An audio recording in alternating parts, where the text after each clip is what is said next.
What's up, fungal associates? Welcome to Completely Arbortrary, the podcast about trees and other related topics. I am one of your hosts. My name is Alex Crowson. I'm sitting alongside the Casey Clapp. Shut your mouth. He's here? Where? He's in the building. Oh my God. Get a coffee. Thank goodness he hasn't left the building in an Elvis sort of way. And I'm sitting next to... Casey? Casey? No, he's not here.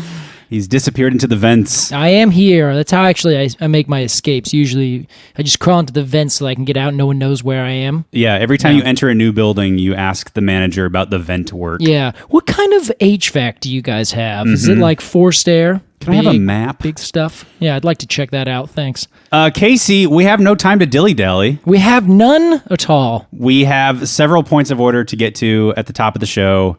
I will start, and then you have something to do. But we have something to do together here. Yes, we are. Which is a call to action, calling all fungal associates. Everyone, you're very important to us. That's right. Without you, this show would be nothing. That's true. And yet, we come to you asking for a favor. If you listen to this show, if you enjoy this show, if you're a fan of this show, Casey and I are asking you to please rate and review. Oh, a bit of me feels like a YouTuber right now. I know. You know, at the end, like, hey, like and subscribe. Yeah, this is the tacky, unfortunate part of having a algorithm. Yeah, exactly. Rule your world. We are part of the system, unfortunately, and we want more people to listen to our show. We want to spread the word, and the absolute best way to do that is for people to rate and review our show on Apple Podcasts, Spotify, whichever platform you use. Yeah. You can even rate on a platform you don't use if that you would be great. Feel so inclined. Here's how it works. There's an algorithm that runs the entire world. We call it the Matrix. That's right. And the Matrix only shows podcasts to people that are being rated and reviewed. So if your show is never rated or reviewed, the algorithm will never show your podcast to new listeners who might be browsing on, say, new science podcasts or nature podcasts. So Casey and I are humbly asking, if you like this show and you haven't already, please, it takes 2 minutes to go on your platform and rate and review our show.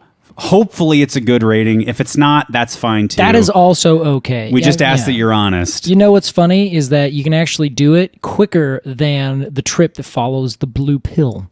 Wow. Yeah, it's that fast. So and you'll wake up in bed like nothing ever happened. Yeah. This is unharmful. Can only bring good things.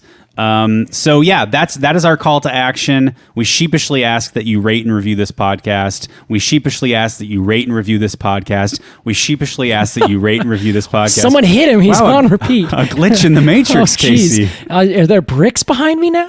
It's a scientific fact. If you say something, was it 7 times, people remember it? Oh, I didn't know that. I thought you were saying it's a scientific fact that we are in the Matrix and Alex just glitched. Well, that's true also. Yeah. Anyway, thanks everyone. Yes, thank you so much for rating and reviewing our podcast. That is the end of that. Yes. Casey. We're going to edit that whole thing out. Absolutely not, we are. Casey, you have something here too. I do. It's exciting. So I love tree identification. You know this. You ask me to identify a tree several times a week. Yes. And I do with absolutely no hesitation. It's very fun. Turns out that I'm going to be doing that a little bit more. And while I was just looking up some fun things on the internet, turns out I found a winter tree ID quiz from the Woodland Trust. Wow. Everyone should go do that. I won't tell you the score that I got, but it was... It's pretty good. A link to that will be in the show notes for this episode. Yeah, exactly. Otherwise, I'm teaching a tree ID class, Alex. That's right. It's going to be online. It's going to be very exciting. It is basic tree identification. It's through our friends at the Pacific Northwest chapter of the International Society of Arboriculture. Wow. You're familiar, Alex? We did an advertisement a while back for them. That's right, the ISA. That's right. I love them very much. I have a good time. And so we're going to be putting together a basic tree ID course. Now, if you're asking, what is a basic tree ID course? It's all the stuff that you didn't know in a technical form. Wow. Then we're going to talk about what makes different trees different in terms of like, well, this is a spruce. How do you know it's a spruce? The answer is not because of the way it is. But once you know what that way is, then that is the answer. Does that make sense? Weirdly, yes. Perfect. Well, that's the thing. On the 25th of March, I believe it's coming out. Great. It's already in pre-production. So if you're curious and you want to learn, it is a bit on the technical side. I will admit it's it's also geared towards arborists. So if you're an arborist out there, you're a landscaper, or you're just like, I want to know, go ahead, sign up. And then we'll talk about trees for a little while. There's a question and answer after that. And it'll be the first in a big series, Alex. We're going to be doing advanced courses about just about everything that you could ever imagine. Wow. Imagine you want to learn all the conifers. Boom, advanced course on the conifers. Right. We want you to take this course first, because then it's like, okay, you got your basics. We know what you know. Good primer. Exactly. Then we're going to move on. So all that's coming down the pike. But yeah, if you're not doing anything on the 25th of March, maybe check it out. So what, they just need to Google PNWISA yes. tree ID Casey Clapp? That's right. We can also probably include a link somewhere so you can find it a little easier these days. Yeah, because you know what? PNWISA is an acronym the internet hasn't quite figured out yet. Oh, I see. But it's working on it. Google is a small startup. They're just now trying to, get their algorithm in line. SEO is a fickle mistress, as they say, Casey. Tell me. Anyway, that's all I got. All right. All that exciting news and more. That's very exciting, Casey. I have, as they always say in show business, end with the big fizzle. Oh, yeah. I have one more thing to mention. So a few years ago, this video game came out. All right. It's called Equilinox. It is almost perfectly phonetic. Yeah, I was going to actually, I tried to pronounce it a few times in my head, and I decided I wasn't going to do it out loud. Well, there you have it now, Equilinox. Equilinox is a video game you can find on Steam if you have a computer. It is, so I became really addicted to it back in the day, because it's one of those games that you have a hard time putting down. I picked it back up again recently just because it's very casual and light and easy, and I thought I might play it. Okay. And I thought, oh my God, I bet our fungal associates would love this game. It's a small indie game. So here's what Equilinox is. It is a evolution simulator. All right. Like evolution, like the big thing, like yes. capital E. Yes. Okay. You start with basically barren land. And you start by planting grass. Look at that. Your grass unlocks the ability to have sheep. Right? Because sheep eat grass. Yeah, easy enough. Sure enough. However, the sheep also like rocks, so you have to place rocks down. Right? What do sheep like about rocks? Casey, in the world of this video game, sheep love rocks and they can't live without them. And then say you want to make a tulip. Well, a tulip is a modified grass. Oh. So you have to selectively breed your grass to be yellow. Once you have yellow grass, you can selectively breed that to become a tulip. I see. Casey, it's a I mean, I am barely scratching the surface with this description. This is so funny. You basically unlock all of the animal and plant kingdom one at a time by selectively breeding and evolutionizing.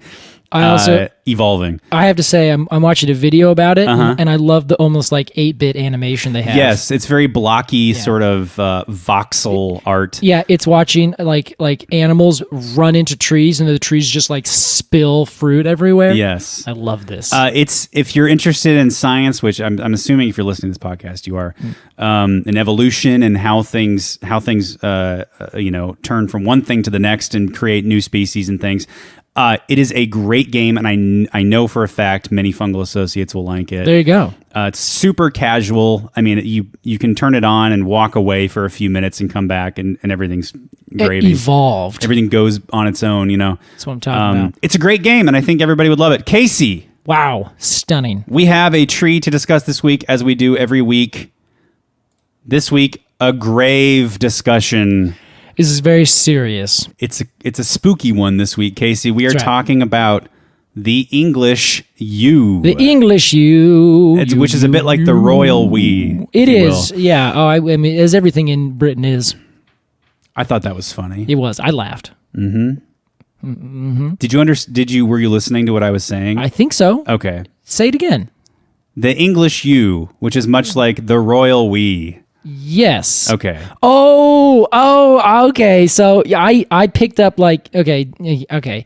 I was listening, but I missed the you we part. Sure. Because my brain just took you as the plant straight. Right. So I missed that whole, I was like, I think I get that. The royal we, and I realized I didn't get it. I made a connection.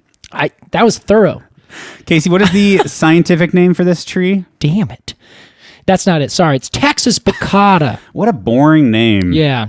Taxus baccata? Yeah. Oh, okay. Yeah. Why do you think it's boring? It just doesn't ignite any passion in me. All right. That's fair. It is a pretty, it's not like, there's no pizzazz to it. No, not at all. Yeah. It's a utility name. It is, Casey. It's Taxus utility. baccata. I think maybe because it sounds like taxonomy. And a little bit like taxes. Yeah, and a little bit like Texas. Exactly. So all those things are making us be like, ooh. I'm just kidding. love it. Texas is nice. Yeah. Casey, let's imagine as we do every episode that you and I are walking through, how about this, an English countryside cemetery. That sounds delightful. As will be the topic of today's discussion. And we come across some very, very old, big, majestic yew trees. Yes, that is right. So the first thing you're going to see from far away is it's very dark evergreen. The whole canopy is very... it's not a normal conifer, and I should note, this is a conifer. This is a gymnosperm. Wow. And it is kind of a weird shaped plant as it grows up. It gets big, but instead of having like the normal conifer growth pattern, we have like a single shoot that comes up and like branches come off. Like you can kind of see like, okay, there's a tree. It looks like that. The English yew can grow up and become well into the size of a tree. Like it meets the definition, no problem. But as it grows up, it kind of grows outwards as well and looks like a disheveled bunch of hair with like weird branches kind of popping up and some kind of curving over. Like it just has a very ununiform look to it. Okay. In an entire sense. Like you can draw kind of a circle around it and be like, okay, there's a globe of foliage. That's just the way it grows. It's just the way it grows. It just does that. And it grows up and you can keep it as a single stem with branches that kind of come up and go up and out. So it maintains the bare necessity of a tree, if we're trying to say a tree definition, one single stem with a bunch of stuff coming up around it. So, it's good, but you'll see it from a long way away, and it's going to be this big, gigantic, like, you'll think it's an oversized hedge, usually the way it grows. Like, it doesn't have the majesty of a tree. Right. And it's inside, like you said, generally, it's planted in a cemetery or next to a building or in a situation that's like framing two sides of something, kind of like an entrance or into a villa or something like that. I've seen several photos of it kind of framing a door. Yeah, and that's a super classic way for it. And specifically, that's probably a cultivar of it where they have a lot of different varieties. It's been in cultivation for thousands of years. And so they usually have some that grow almost perfectly upright. So they're a little wacky looking. Casey, can I say something here? Yeah. You mentioned they're planted in cemeteries. I would, from my very minimal research for this episode, I would even suggest, in addition to that often cemeteries are created around yews. Yes, that is exactly true. The opposite as well, because yews live so tremendously to such a tremendous age. Yes, you're exactly right. And then, but it's funny because then once they started to make like, okay, now we got to have a cemetery over here. They're like, what are we going to plant here? They say, well, plant yews. Yeah. So it became kind of this circular thing. Right. Yews are where cemeteries are because cemeteries are where yews are. Wow, man. Yeah, man. Someone's gonna, if we ever like have someone transcribing this, they're gonna go crazy. Oh gosh. So this little green guy is it's a beautiful tree because it is so dark. So if you walk closer in, if it's a young one, it has kind of a shaggy appearance, and we're talking just the species variety, which is kind of a it's the same thing. A species variety is not a variety; it's just the normal species, the way it grows, instead of being some variety that has some specific thing. So if it's young, it's going to be really shaggy. It kind of looks like you have a bunch of things kind of just like growing out there in every different direction, very unkempt.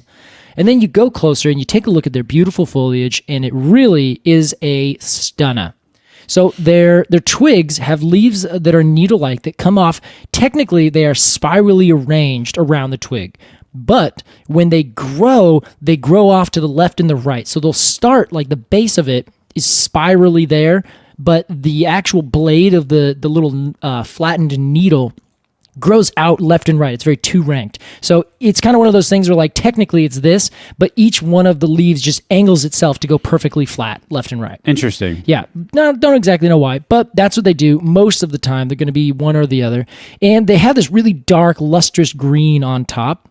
On the bottom, if you flip those leaves over, their leaves are like a dull lime green. Man, I love a two-toned leaf. Oh, this is like got it in spades, Alex. Really? Yeah, it's just spectacularly like bright polished, and then underneath it's kind of like Yeah. very mellow, very muted, but still quite green. What are a couple other trees? I know the magnolia has a two-tone leaf, the bright orange undercarriage. Ooh, well, a lot of the conifers have two tones, but it's more like the top is really green, then you flip over the bottom, and they have two lines of stomatal bloom underneath, is what it's called. And that's like two white lines that are right underneath it. Yeah. And that creates the two-tone effect where you can get like dark green, then like silver underneath. Sure. But it's not quite the same because it's not, a two-tone kind of thing. Yeah. There are some, I'm trying to think, there's some other plants that do that. A Norway maple cultivar has like a really dark green on the bottom, and kind of on the top it's a little more like a coppery color a little bit. Those ones are really beautiful because if you see the whole tree, each leaf kind of has some different amount of each one of those colors. Yeah. So it has this really like golden sort of effect where it looks almost fall-like, but it's just how it's growing the whole year. Interesting. Yeah, I'm trying to think of some others. There's plenty that have, even the English holly will have that same like dark green and light green underside. Yeah. I think that's probably the most common. Sure. Okay. But that does hit on what makes this tree, or what makes this ID characteristic specifically unique, is that if you're looking at other conifers, they will always have, or not always, but most of the time, they'll have that stomata underneath. So you're not going to ever see a fir or a Douglas fir or a spruce or something that is dark green on top, muted green below with no lines. Right. You're always going to see those lines on any other conifer. Okay. So if you're like, hey, I don't know what this tree is. It looks like a yew, but it might be a coast redwood, or it might be a fir of some kind. Flip over those leaves, and if there's nothing underneath it, it's just another green color, you're dealing with a yew. And Casey, there's one other great ID characteristic on this tree. There sure is, Alex. It's going to throw everyone. Small, and it's red, and it's a cone. It's a cone. So strange. All right. So technically, I'm going to say it's not a cone. It's not a cone anymore, maybe. Wow. It used to be. It looks like a berry. It is. It's a berry. It's meant to look like a berry. Like, that's the whole goal of it. So this is technically a seed, a naked seed with an aurel, which covers over the top. Same kind of thing that was over the nutmeg, that red kind of sheath that we make mace out of. Right. But in this case, it is a circular cup that comes over the top of the seed, and then the bottom is completely open. If you just flip that little berry arrow upside down, you can see the little seed right in the middle. It looks a bit like a stuffed olive. It does. It looks exactly like that. That's a perfect example. And what's fun about them is that they are like this bright red, like gorgeous berry. They are apparently mucilicious, I think is what it is. Mucilicious? I think that's the way you say it. What does that mean? Essentially, it kind of is like mucusy. So like you break it, and it's kind of like, like if you have a berry of some kind, you like squish it in your fingers, it kind of like falls apart a little bit. Like it feels like you have a squished berry. Yeah. For this, when you squish it, it's kind of like a mucusy kind of sticky thing. Like it almost looks like a slug was smashed inside of it. Kind of sticks together. I think so. Held together by mucus. Yeah. What was that word? Mucilicious. Mucilicious. Yeah, I think that's the right term. Boy, oh the boy. way to say it, but I don't know for sure. But wow. Isn't that a beautiful word? I love it. That might be one of my favorite tree terms I've heard in a long time, Hey, Casey. all right. Mark that one down. I'm going to start using that with like my doctors. Yeah, everything's very mucilicious right now. Do you know what I mean? Yeah, and then you have to start adding in the Fergie stuff and be like, mucilicious, well, expeditious. Of course, yes. Make these guys go sneezy. Oh. Yeah, that was right. good. You got me. I think I laughed and cringed at the same time. It's my only goal in life, Alex. That's the Arbortrary brand. That's the Arbortrary brand. Well, funny enough, that's exactly what baccata means. It means berry producing. Wow. Yeah, okay. so it's the berry producing yew. It's in the name. Yep. And so this arrow, though, is edible. The red part that you see, edible. Okay. The seed, the leaves, the bark, the wood, unedible, poisonous. Right. Like kill you dead, poisonous. Well, as it works out, people have been eating these for a long time. Like I read something that said it was this guy. I don't remember exactly where it came from, but it was some random person who was talking about, them eating you from like in the 1800s. And it was like, me and my other youth used to go out and eat these, and we didn't do it once, we did it many times. Wow. And it was great because I was like, that's hilarious, but you have to be very careful. Only that red aurel. And what makes it a cone, Alex, is that technically the cones have been modified so much that they are no longer multi-scales. There's one scale and there's one seed. And that one scale has now completely gone around that seed and turns this gorgeous red color and becomes very fleshy, as opposed to having it be woody and kind of go outright. So that is the cone, which is a single scale and a single seed. Interesting. Yeah. So if a tree's goal is to make more trees by having something eat the seed, why make the seed poisonous? Because you don't want things to eat your seed. It's the same thing with like apples and the pits of cherries and things like that. Like they have arsenic in it and other compounds that make us sick. Okay. So the reason is if you're constantly looking to eat something, eat the stuff that they give you for free, but then your body's going to be like, don't want this. I know that it's poisonous. Send out the poop chute. Toss it. Yeah, get rid of that. But then the plant is like happy because you've now dispersed the seed, and there's been a tit for tat. It's like, I'll give you this if you take it and go over there and eat it. They go over there, they poop it out, then they're like, great, now I have a plant that has been spread further away from me, no competition from the parent plant and the other plant. Although competition, I will say, which is going to be another topic coming down the pike, competition versus cooperation, who knows? It's actually way more nuanced. So they do want their seeds to be eaten, just not digested. Correct. Okay. They want the fruit around the seed to be eaten and digested. Thanks for doing your good work, little squirrel, little bird, and then go drop that seed somewhere else, would you? Got it. And then that's what happens. So if it's not protected by these compounds, then other, like, say, rodents would go over and just munch on that seed when it's just laying on the ground. Yeah. They'd be like, yes, this is delicious. I'll do that. Some birds do eat it, but it's just very, very rare. And like many animals die. I think if horses and asses and mules eat it, they'll perish in like an hour or something like that, I read. So don't let your horses and your asses eat any ewes. Straight up. Heard that before. Yeah, well, it's pretty common. Everyone says it. But yeah, so that's a funny plant. They don't want it. It's one of the only conifers, not the only conifer, that has actually adjusted its way of life to start co-opting these animals that are around it. Yeah. And that's something that's so very curious. There's only a few others that do this, such as junipers. Right. Where they have those fleshy-looking, delicious cones that then are eaten, but they then do the same thing as what any other fruit would do. Rather than a normal cone, they just kind of allow the seeds to flutter away or get scatter hoarded by some bird or something like that. Right. Juniper, quote, cones are actually, they look like, and I've my whole life I've heard people call them juniper berries. Yeah, I still call them juniper berries. Okay. Yeah. So that's like, they're like cone by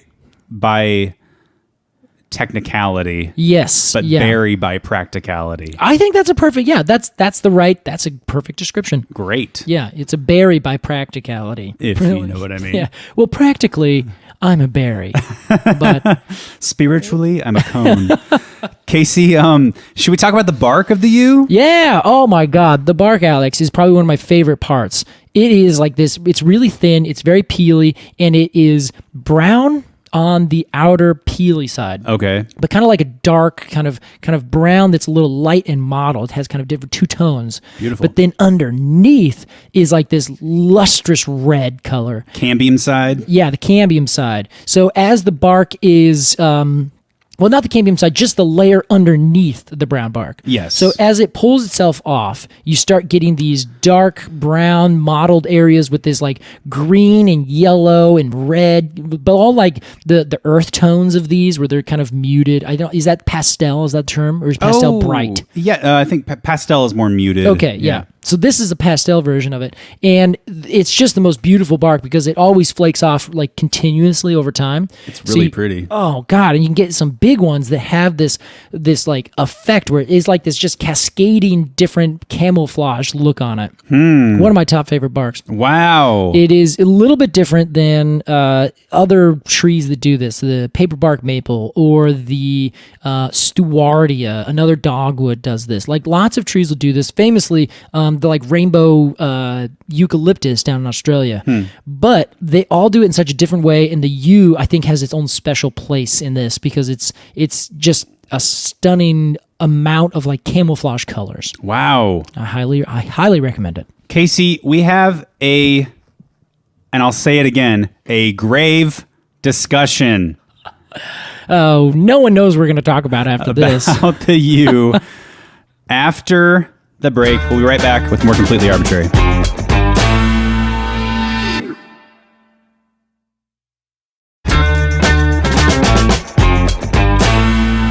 Welcome back to Completely Arbortrary. Today we're talking the English yew. Casey. Alex. When we were planning this stretch of episodes, we thought, I think you said, hey, let's do the yew. I like the yew. Yeah, I love it. And so we had a big list of trees we wanted to cover, some of which you've heard already. And then we go through and we research a topic to talk about.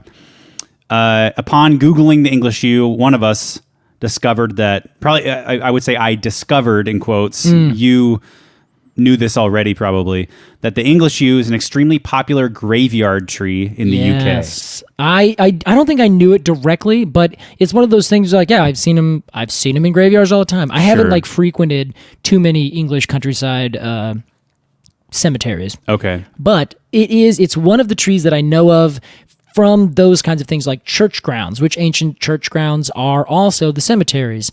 And they also are very like old style plant. It's hard for me to describe what I mean by that, but some plants are just like when you go somewhere, you're like, this tree has been planted like this for ages and ages and ages. Yeah. Like the red maple doesn't quite get that. Like people plant it, but it also just kind of grows. You don't ever see one and be like, oh, well, that one probably has some history to it. You do with yews and a couple other plants. And it's either because they were planted at a certain time in a certain place, and then in this case exist and last for so long. Yeah.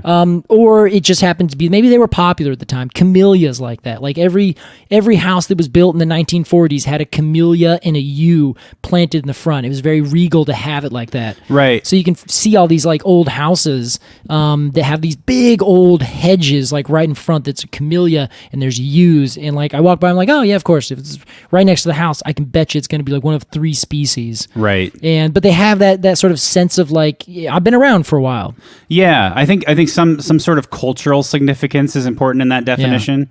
Yeah. And I would like to propose a term for these kinds of trees. Please do. Legacy trees. That's a good one. Yeah. All right. Legacy trees. You don't love it. I do love it. I'm just trying to use it. I'm thinking of all the different ways that you could use it and how it would be used, you know? Sure. I'm going through my algorithm in my brain right now. Like the oaks used to build the to fuel the fires of this one army from antiquity. That would be a legacy tree. I see. Some cornerstone, culturally significant tree. The yew being a protector of the graveyards. Well, and I would add that probably that definition should include having like they're protected now for whatever reason. Oh, great. Not necessarily 100%, but I will say these trees are, but not everywhere, but some places. But having them be like a legacy tree. Oh, we don't cut that tree down. That's a legacy tree. Right. Whether or not we cut it down before, now we try not to because it's like, no, it's a legacy. We want to keep it around as long as possible. Sure. Which I think there could be species and there could be just individuals of random trees. We get this from the English countryside a lot, which we tend to stroll through often on this podcast. That's right. It's got some, I think it's because we like too much weird history stuff or like lore. Yeah. I love me some lore. Yep. You're a very lore kind of guy. Medieval England is one of my favorite lore zones. Yeah, which is fair. Which is very fair. Casey, in researching for this episode, I found something very interesting. Tell me. Not only that the yew is a popular cemetery tree in the UK. And let's go over that really quick. Case. Yeah, give us a quick rundown, Alex. Well, my favorite find from this was a link to a goddess that we have talked about before on this show, quite briefly, but today a little bit more. The Greek goddess Hecate. Now, Hecate was the goddess of witchcraft, necromancy, if you'll remember, potions, poisons, kind of all the fun stuff. Yeah, all you like, go to. Like, she was kind of a baddie. Yeah, you almost have to like imagine like you have to go to like the hut at the end of the road and be like, hey, what's up? You want to like, can I? You got any of that potion? Right. You know, and like just kind of like slide it under the door, kind of thing. She's kind of underground, and I mean that quite literally. She is in Hades, isn't she? In Hades. She's part of that whole crew. Yeah. She runs with a dark crew, Case. Nice. So the yew is sacred to Hecate, the yew tree. It's said that the yew I love this part, purifies the dead as they arrive in Hades. I love that part. Which doesn't make a whole lot of sense if you think about it for like a second more, because these are poisonous trees. So is the tree soaking up the poison of the dead? I think that's the case. Okay. Yeah. So I also read something very similar, which is a really curious book that I found. And the name of that book is The Work of the Dead, which is a cultural history of mortal remains by Thomas W. Lacour. Now, wow. I thought that was really fascinating. It's printed in 2015, so it's maybe a bit dated. And one thing that was really great is, I just like the very wordiness to this to the writing. I just think it's great. But I found a little excerpt from it, and their idea was that you plant it, and there's like foul-smelling stuff that comes up from the where the graveyard is, which of course. To body decaying, rotting bodies. Yeah, and so then basically someone had this guy quotes this other person named Robert Turner, and they would say that the yew's branches would draw and imbibe the oleaginous vapors exhaled out of the graves by the setting sun. Yikes! Yeah, hot. That's great. Yeah, which I assume. They go on to kind of talk about the flames that you'd see in like wetlands and like swamps. Have you heard about these? The flames? Flames, just random fire and flame. What's happening there? Well, methane is produced in swamps. Oh. In these anaerobic conditions, yes. like inside the bottom of the deepest sections. So they actually, what makes them smell bad is methane. It's this gross thing that you're like, oh, it smells like someone completely farted over here. Cows produce the same thing in their gas, exactly. right? I believe so do us humans, I will admit. Oh, there you go. Not me, just other people, I'm sure. Boys don't fart. Yeah, wow. So they ended up like you would see flames sometimes, and like this is all kind of legendary and mythic. Yeah, is you'd see like certain swamps with just constant flames coming out, right? Because that's where like there's some methane leak that they are, this flame is kind of hitting on. Mm-hmm. And so they would also apparently like every now and then they would see this happen inside of a graveyard, and they'd think that was a ghost or like a spirit coming up. Wow. When really it's just like there's actual physical like rotting gas that's coming up from the ground. And so they thought that the yew, I can't tell if that is what made the yew poisonous or they were poisonous and that represented life and death, because they also live for literally thousands of years. Yes. So it's like eternal life. They're evergreen trees. They also will kill you on a dime. Wow, Casey. It's a lot going on. I have one thing to say about that, and then I want to get back to Hecate. She's been waiting. Yeah, sorry. She may be an eternal being, but she doesn't have all day. So in the Christian tradition, Casey, as opposed to Greek mythology or pagan traditions, the yew is also important, but for a very different reason. Oh. In that the outside of the bark being brown. And the inside being red, sort of symbolize the flesh and the blood of Christ. Really? Yes. Oh my God! So it just has it all. It has it all, Casey. It appeals to all traditions. It really does. It's a universal religious tree. Yeah. Stunning. What we should also we can talk about this later, but we should come up with like a arbitrary mythology of why the U is important. Oh yeah, we should add to the pantheon. Yeah. Yeah, that sounds good to me. Cool. Hold for that. So Hecate, I have a quote here from Matthew Suffness. I guess wrote a paper, Science and Applications, Taxol. Yes, that's right. Did you also research this paper? No, I have not, but I know of Taxol because the one of my favorite books when I was learning about trees called Trees to Know in Oregon. That book specifically brings up the yew, and it's from the OSU Forestry School. Yeah. Now, the thing about it is that they don't like plants that aren't like growing like the big expensive conifers. That's how they make their money. And so a lot of times they will try to kill other things that could compete with these plants, like the money-making Douglas firs. And so they would kill these things. And now they're like, well, this is a, quote, weed species in our plantations or in our forests, which we're trying to grow for a specific reason. So then we were cutting down all these yews, and you're like, we don't want them, get them out of here. But then this is the native one over here, which is brevifolia, Taxus brevifolia. But then they realized that they can get this interesting cancer-fighting treatment from the trees, and all of a sudden this tree wasn't quite as useless as we thought. So they brought that up. In Taxol, he also talks about the importance of the yew to the goddess Hecate. And I'll read that here. Greeks held the yew to be sacred to Hecate. Her attendants draped wreaths of yew around the necks of black bulls, which they slaughtered in her honor, and yew boughs were burned on funeral pyres. Wow. See, that's just, it goes deeper. They represent it. The yew was associated with the alphabet. We'll talk about that. Wow. And the scientific name for yew today, Taxus, was probably derived from the Greek word for yew, toxos, which is hauntingly similar to toxon, their word for bow, and toxicon, their word for poison. Oh my God. It is presumed that the latter were named after the tree because of its superiority for both, of course, bows and poison. So known for bows. Like there are so many webs being connected here, Casey. I don't even know where to start. I don't even know where to start. I didn't realize half of that. I did realize it, but I guess if I just did the etymology on that to the Greek, I would have known a little bit more. There you go. Because you can, of course, draw that line very easily. Yes, of course, the English longbow, a famous innovation in medieval warfare, relied heavily on yews, and many were chopped down and even imported. It's true. To arm their army.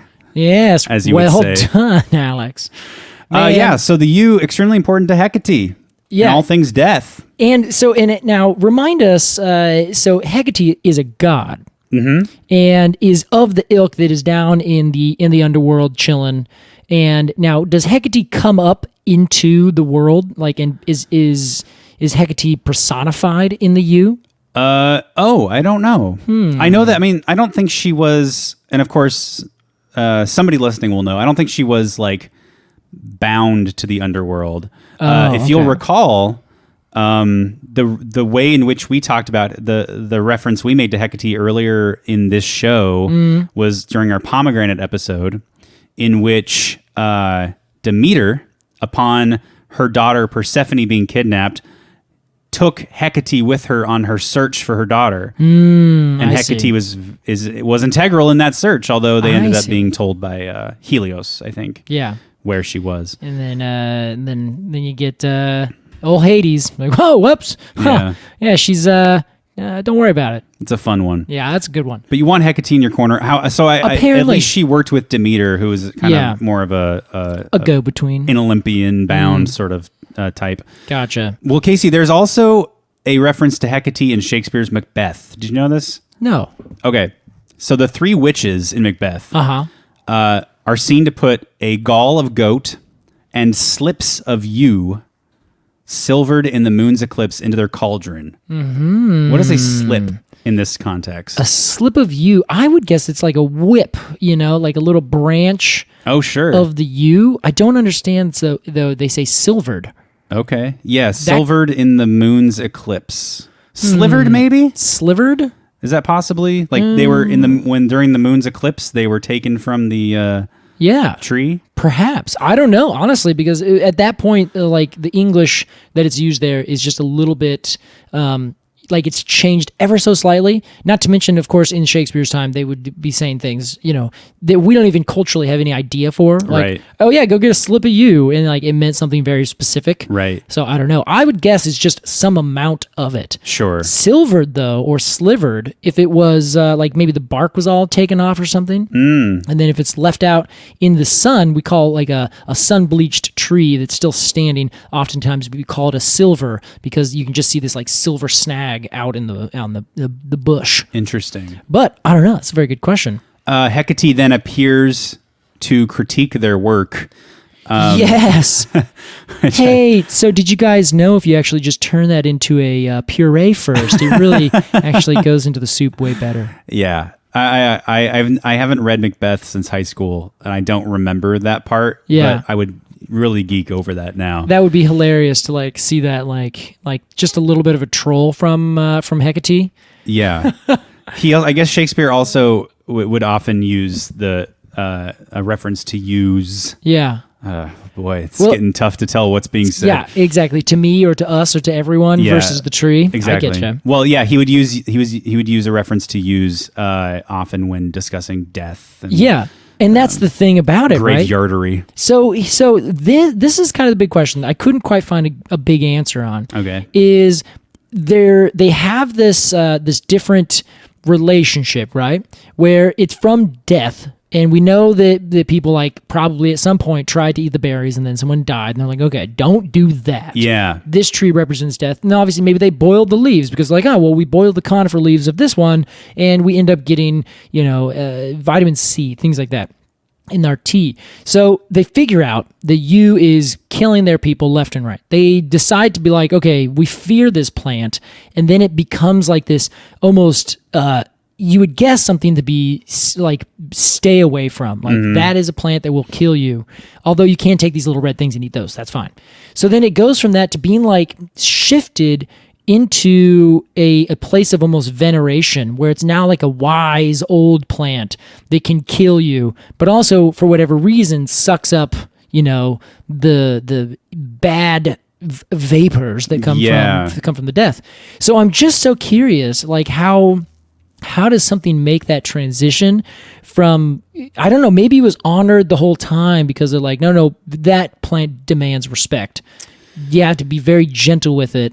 But then why did we start putting our churches in our yards? I guess I should back up. I think I just kind of came up with an answer. Wow, let's hear it. So Christianity is where a lot of the more modern mythos comes from. And that has all been transformed and placed on top of and changed via the old pagan religion ideals that were there before. Yeah. And so a lot of times, as we discussed 100 times, these different religious artifacts or areas or places or things were just kind of transformed and kind of reimagined in a Christian ideal as opposed to whatever they were before when it was more of a pagan tradition, right? Sure. So the Christmas tree being a good example. It's a perfect example. So the yew would have been, previously, they had this different relationship with it entirely. We didn't put a church next to it. It was just this sacred ground. Right. And then that sacred ground, that's where we would bury our dead. That's where we would have all this background kind of come from. And I guess my big question still kind of goes back to that. Like, how did that develop as opposed to then once it was already developed and we're like, this is an honorable tree, we must take good care of it. Then we started putting our churches and our church yards around it. But that was only, after 500, that, once the Romans and everyone decided that they were going to be Christian, then everything that they had conquered became Christianized as well. Right. Very curious, Alex. Yeah, that's a good question. I think you're onto something with the sort of the respect and veneration as opposed to the fear, I guess. Yeah. And I know about Hades in ancient Greek religion. People didn't love talking about Hades. I see. Good or bad. Gotcha. Because even talking about him might conjure him and you'd fucking drop dead. Hades is the Beetlejuice of the ancient world. Yeah, I gotcha. That's right. Hades, Hades, Hades. Oh, Alex, where'd you go? What's up, everybody? What's up, everybody? That's too good. You want some pomegranate seeds? Like, yeah, I do. Hold on, Alex.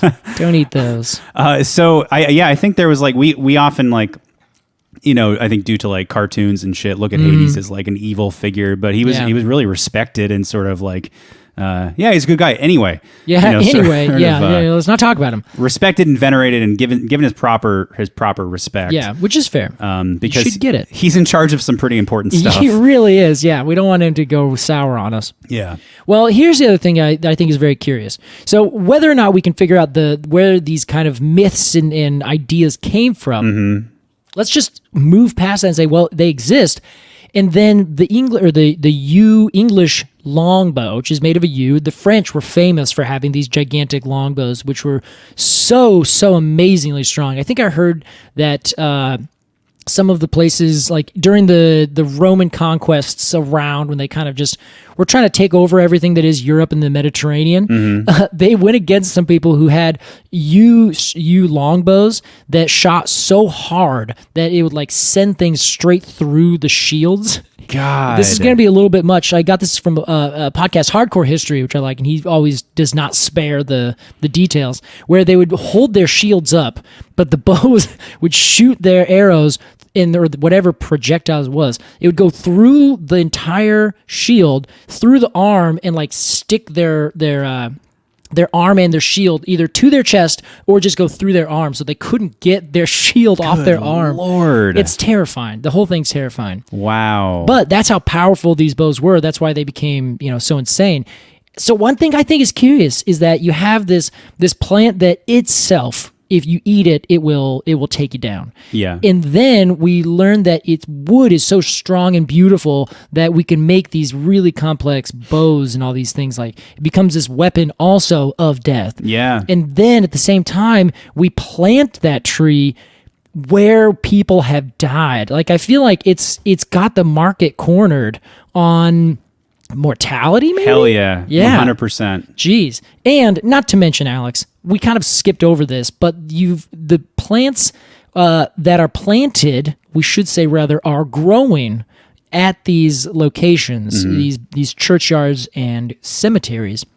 They were either already growing when those were made for literally thousands of years, or were planted there thousands of years ago, and now are still these big, massive monoliths of trees that are just growing. So on top of having all that symbolism, as we've already noted, they also have the symbolism of like this everlasting life. They just don't die. Yeah. They live forever, and they kind of like have this gnarly looking shape. Something I read, someone described it as it is old, and some plants just look old, and they said, well, the yew has that in spades. It looks old, but the funny thing is, usually it's way older than it looks, even though it still looks like an ancient piece of wood. Yeah. Wow. I love all that, Casey. And that, I mean, like, we've talked about trees being sort of ripe for metaphor. Yeah. I think the yew's got it. It does. And honestly, the cake. I think the further you go back, the further that humans were in like direct connection with the land and the plants, like way, way more than we are now. And that, I think, is when you can find the most interesting connections, where everyone like has not only done it in a way that's like useful for their life, but also for their culture and their religion and their spiritual, their spiritual and their spirit. Well said, Casey. Wow. Yeah, totally. I think, we view, in general, we view nature a lot differently now than our ancestors. Yeah, of even just like a couple hundred years ago. It's really it's an interesting issue, isn't it? Yeah. Well, Casey, I think this is a great time to get into our review. I think it is a great time. This is it's a lot to think about, though. Let's call this the review. Yo, geez, Alex. If you will. I will not. Here's how it works. We're going to give some final thoughts on this tree, then give it a rating of 0 to 10 golden cones of honor. Casey, as our resident expert, we begin with you. Is that spelled? And we begin with you. Revyeu? Yes. You make me sick. Hey. All right. So here's my review of the yew, if you will. The yew is a great tree. Yeah. Now, I have a little bit of a qualm with it in that it's another one of those plants that has been, for whatever reason, captured, grown, and then people said, you know what way I like it best, and I'm going to sell it everywhere all the time, is this upright version that grows almost like exactly vertically, and like it becomes this little column of plant. Is that a cultivar? It is. It's a cultivar, and it's just the worst. It's fine, but like a million people will be planting it everywhere. They turned it into little like classical hedges. You know, you get in like some French garden from the 16th century. And it's just like, oh my God, you guys, let the tree grow. Yeah. Just let it be itself. And it's totally fine. It's a beautiful plant. I get it. It's very dark green. I love that. But the unfettered, the messy, unkempt, derelict yew tree. Man. That's what I want. Yew classic. Yes, that's exactly it. I want it before the update. Give it back. 1.0 we're talking. Yes, that yew I think is just so good. Yews, their bark is stunning. They live forever, and they tend to grow in like wet areas. Most of the time they want to be in a little wet area, but they can grow in rough conditions. They grow very slowly, and they just keep cooking. There's never been one I think I've ever seen planted as a street tree or anything like that. Yeah. Never as a specimen tree. They don't grow big. They're not these huge like, wow, look at that gorgeous yew. Usually it's this like little thing that's off on the side, forgotten about. It's planted next to this, window or on either sides of a door or this hedge, and you're just like, okay, that's fine. But when you find one of them, which they're out there in these countryside cemeteries, you can find these yews that have just been planted and just left alone for 1,000 years. Yeah. And those are the ones that I'm reviewing now. Okay. Gets an 8.7. Nice. Hard 8.7. I know that we've done a lot of trees that have been getting really high reviews, but I'm sorry, some trees are just really cool. Yeah. The cultivar, 4.1. Wow. Not even worth your time. It grows too slowly. It's okay. It just kind of grows up and becomes this weird, like, upside-down triangle. I don't like it. I don't want it. You can get rid of it. There you have it. 8.7 Golden Cones of Honor for the English yew from dendrologist Casey Clapp. It's a wonderful, wonderful tree. Go find it naturally. Au natural. Au natural. Yew natural. All right. Anyway, that's what I think, Alex. I think they're beautiful, and I want to go out and touch them. I don't want to ingest them, though. No, of course not. Anyway, Give what do you tummy think? Troubles. Exactly. I don't want those. More than that, I think my heart would stop. Hades might come a knocking. Yeah, exactly. Hey, Casey, you want some yew berries? No, Hades. Get out of here. Often we'll review a tree, and I really love like one or two aspects of it. When I say aspects, I mean bark, foliage, cone and or fruit. Yeah, yeah. Cultural significance, overall appearance. There are these different kind of categories I think about when we talk about these trees. I usually go for like the gregariousness of it is usually one that I do. Or like a tree will have like, it'll get points because it has a great fruit. Yeah. Love that fruit. I don't really give a shit about any of the other the categories. Like, don't like this tree. It's a little too pompous for me. Right. Yeah. Or the bark will be upsetting. Exactly. The bark will be a little rough for my taking. Yeah. I'm with you. Casey, I don't dislike anything about the yew. Really? Yeah. Its cone is a little lackluster, don't you think? I think it's extremely cool. Wow. It has a cone that looks like a berry, and has like evolved as such for, strategical purposes. Yeah, right. I think that's extremely cool. I think the fact that it's associated with, the afterlife and death and decay is pretty cool. I think the fact that it's associated with Hecate and Hades is extremely cool. That gets it a million points in my book. Yeah. I love the fact that it's fucking poisonous. I love it. I love a tree that protects itself. Yeah, this one does for sure. I think the bark is stunning. I love its place in mythology and mythos at large and tradition. I don't think I've ever, very rarely do you have only positive things to say about this tree. I don't know if I've ever seen one of the cultivars. I'm sure I wouldn't care about it. Yeah. I'm going to give the yew a 9.2. A 9.2 for the yew. It just feels right, wow. Casey. That's great. This honestly above the station. I didn't know that this yew could punch so high. Oh yeah. Wow. It's Holy up there. heck. It's up there for me. I think I would love to do a U part 2. Yeah. Well, we should do the native one. Oh sure. Well, I was going to suggest like a deep dive on one of some mythology about the U. Yeah. Would be kind of interesting. We'll Or get to the bottom of these questions. more that we have. scientific approach is also fine.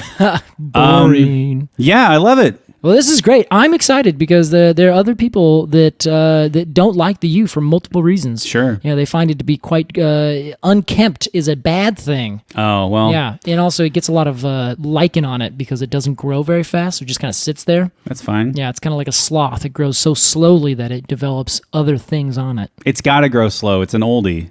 It's slow and Steady. Yeah, you get it. It's the tortoise effect. Thank you, Alex. It's going to win the race. Casey, that was our review of the English U. It's time for a completely arbitrary Q&A. And when I say Q, I'm spelling that Qyew. This week's question is from host Alex Crowson. What? Alex? I'm surprising Casey. I had no idea. This is what? I have a question for you, Casey. You can just ask these questions.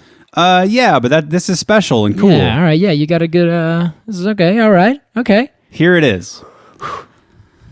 Out for a walk yesterday, I came across some trees, which I believe are tulip trees. Okay. I don't know what variety or exact species, but I believe the one time you pointed them out to me and said they were tulip trees. Okay. At the base of these are young trees. I don't know how young. They're about maybe 8-9 feet tall. Okay. And their trunks are probably 4 inches in diameter. Checks out. Maybe 3.5, 4. Okay. At the base of each of these trees is a green bag. What looks like a vinyl, like tarp material. Okay. Yep. With a zipper up the side. Yep. And on the little handle, it says Tree Gator. Mm-hmm. And it says water like a pro. That's right. And I guess that's their slogan. I have several of these bags. This is not an ad. This is not. Although, reach out to us if you want it to be. Shit, yeah. Casey, what is that bag? What do they do? That's the first part. And then once you've answered that, I'll ask my follow-up. This is great. I'm glad that you observed this in the field. Those are colloquially called gator bags. Gator bags. Yes. I'm sorry they say tree gators. We just call them gator bags around here. Okay. So gator bag is a bag that is essentially a pouch. And that pouch is hollow. You can fill it with water. Okay. But the essential idea is you're not around to water your little baby trees. You can tell by the size of these trees that you mentioned that they are newly planted, very likely. So a newly planted tree usually needs like 3 to 5 years almost of establishment before it can just handle itself. You don't need to water it. Wow. So some people do it for a minimum of 2 years. Sometimes it's like 2 to 3. Sometimes it's 3 to 5. It changes based on best practices, climate, all these kinds of things. Is that more specifically urban trees? Because certainly trees in the forest don't need like assistance. They just go for it. Yeah, they might have mycorrhizal assistance. I was going to say they need assistance from the ecosystem. Sure. Yes. But those trees are really small.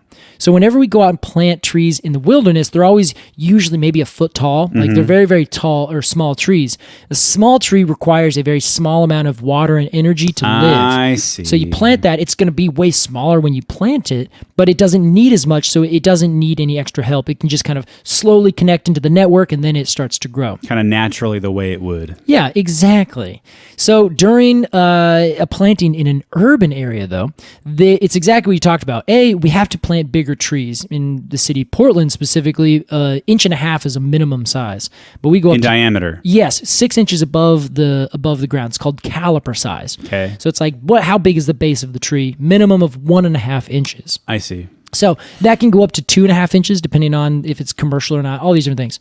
But suffice it to say, when you have a tree that's that big, the root system is probably at least as tall as that tree, but going out wide. So obviously, we're not going to dig a 7-foot hole in every direction, pick up every single root and set it in this tiny little planter spot. We unfortunately cut off almost like 90% of the root systems of these trees into Wow. these little tiny balls, put them into a burlap sack or put them into a bucket, and we plant those trees. Okay. So unfortunately, we have to have these bigger trees because if they're not bigger, someone's just going to walk over and step on them or something like that. Yeah. But either way, because we have these bigger trees and they've been cut so short on the roots, you have to add a bunch of water and keep those roots really happy while they establish into the ground around and then grow enough to hold the tree up to give it all of its nutrients and water that it could ever need. Interesting. So the gator bag is a tool to use if you are not able to sit there and water the tree really slowly, because it's not just take a little bit and go pip, pip, pip, pip, pip, pip, around the base of the tree, you're good to go. Right. If you have grass, that water is going to be taken up by the grass first. Some of it's going to sit on top and evaporate. Others are going to go into the ground and get just maybe an inch or so into the soil, but no deeper. So you want to do a very slow watering over maybe 2 hours. Set it and forget it. Exactly. This is the gator bag. So it's usually a big flat bag. And like I said, it's more like a pouch with 2 zippers on the side, you noticed? Yeah. Take those zippers, take them around the tree. Now you have a hollow pouch that encircles the tree. However, it doesn't actually have any water that's touching the stem of the tree, which is also really important because you don't want that tree to have just standing water Yeah. Okay. all next to it, because the trunk also breathes and does gas exchange. Drown it. Yeah, exactly. And that's a perfect place for fungus to grow. So this gator bag goes around it, keeps the water in a pouch outside of the tree, and then on the bottom, it has a bunch of little tiny holes. You fill it up, and I think they can be like 5 or 6, 10 gallons, something like that. You can fill it up. The water is just going to slowly, over the next hour or two, percolate down into the soil. Wow. And then very slowly, yet thoroughly, water that entire tree. And it took you all of 2 seconds to zip it up and fill it with water. Interesting. Yeah, so that's what they're there for on all the new trees. And they're always going to be on small trees because bigger trees don't need that water they've already established. Wow. So to sum up, it's unnatural to put such a big tree, to plant such a big tree. Yes, correct. Naturally, it would start as a little seed, right? Right. So we need tools to help it get along until it can establish itself in this harsh new environment. Precisely.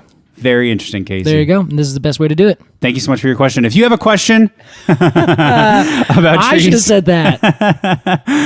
email us at arbortrarypod@gmail.com, ARBORTRARY pod@gmail.com. Join us on Instagram at arbortrarypod. Follow the show news or support this podcast at patreon.com/arbortrarypod. Join the Arboretum for 2 bonus episodes a month about trees and other related topics, or the very prestigious, very cool, very welcoming Cone of the Month Club. Receive a unique die-cut cone sticker illustrated by an independent artist sent to you every darn month in the mail. Casey Clapp. Alex Crowson. We've done it again, my friend. We've gotten to the end of a new episode. You know what? I quite like the U, and I'm glad we covered it. Yeah, me too. And I had sometimes I pitch in on the research side of these things. I had a really good time reading about it. Hey, I'm glad you did. Feel free to do it on any one of these, because I'm sure Yeah, I'm sure. you can find lots of interesting stuff out there, Alex. Casey's got enough to do. Hey, thank you for listening to this episode of Completely Arbortrary. We appreciate you so much listening every week, and we'll see you next time. Bye-bye. Bye-bye.